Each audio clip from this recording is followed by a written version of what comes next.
같이 보실 말씀은 마태복음 4장 1절로 11절까지의 말씀입니다. 한 목소리로 말씀 합독하시겠습니다. 그때에 예수께서 성령에게 이끌려 마귀에게 시험을 받으러 광야로 가사 40일을 밤낮으로 금식하신 후에 줄이신지라. 시험하는 자가 예수께 나와서 이르되 내가 만일 하나님의 아들이거든 명하여 이 돌들로 떡덩이가 되게 하라. 예수께서 대답하여 이르시되 기록되었으되 사람이 떡으로만 살 것이 아니요 하나님의 입으로부터 나오는 모든 말씀으로 살 것이라 하였느니라 하시니, 이에 마귀가 예수를 거룩한 성으로 데려다가 성전 꼭대기에 세우고 이르되 내가 만일 하나님의 아들이거든 뛰어내리라. 기록되었으되 그가 너를 위하여 그의 사자들을 명하시리니 그들이 손으로 너를 받들어 발이 돌에 부딪히지 않게 하리로다 하였느니라.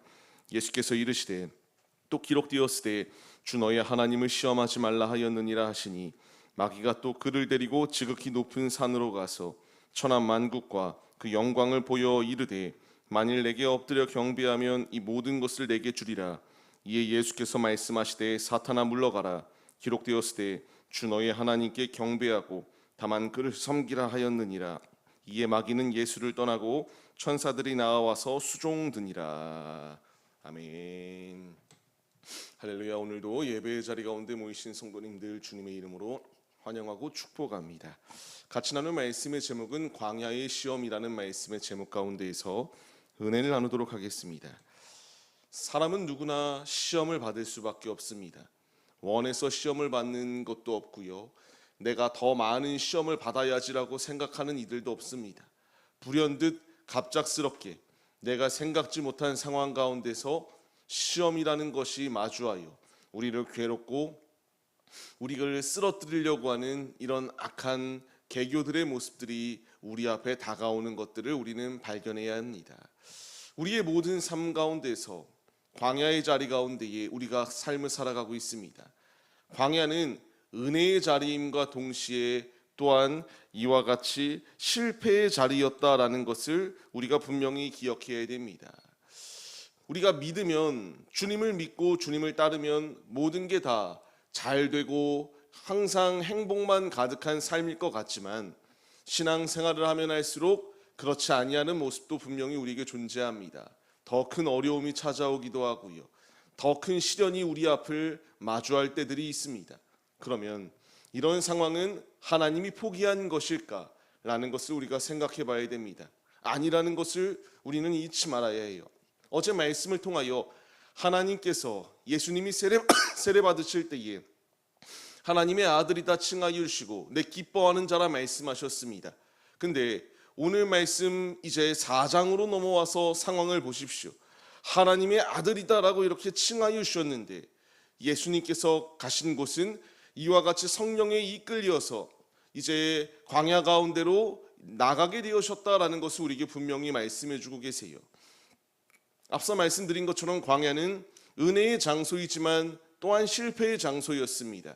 하나님께 불평하였던 장소였고요, 하나님께 원망하였던 장소입니다.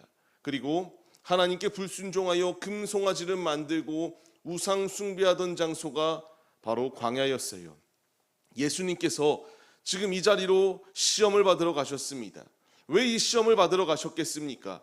우리의 실패의 자리, 광야에서의 실패를 주님은 승리하셨다라는 것을 보여주실 뿐만 아니라 이제 그의 발자취를 따르는 주의 제자들인 우리들이 역시 동일하게 광야 가운데서 은혜의 자리, 주께서 승리하신 것처럼 주의 발자취를 따라 주님으로 온전히 승리하는 거룩한 주님의 군사들이 되게 하기 위한 주님의 분명한 뜻이 예비되어져 있다는 것을 우리가 마음에 새겨야 됩니다.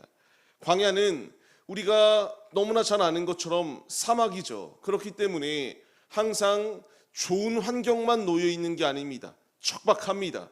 너무나 어려운 순간순간들이 도사리기 마련이에요.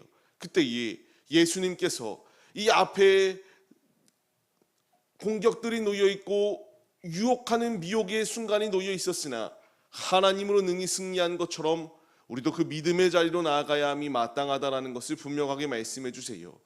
예수님께서 성령 충만하셨습니다.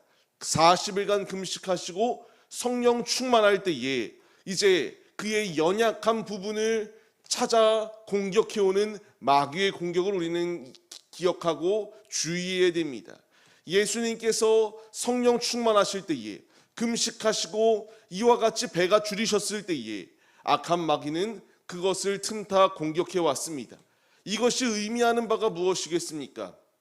우리 역시 연약한 부분을 마귀가 비집고 들어와 우리를 무너뜨리려고 유혹하고 이와 같은 시험들을 더하여 준다라는 사실을 우리 마음에 새겨야 된다라는 것을 말씀하세요. 갑작스럽게 뜬금없이 주어지기보다 우리의 연약한 부분을 공략하여서 하나님과의 관계가 끊기게 하기 위한 이런 악한 계교들이 놓여 있습니다.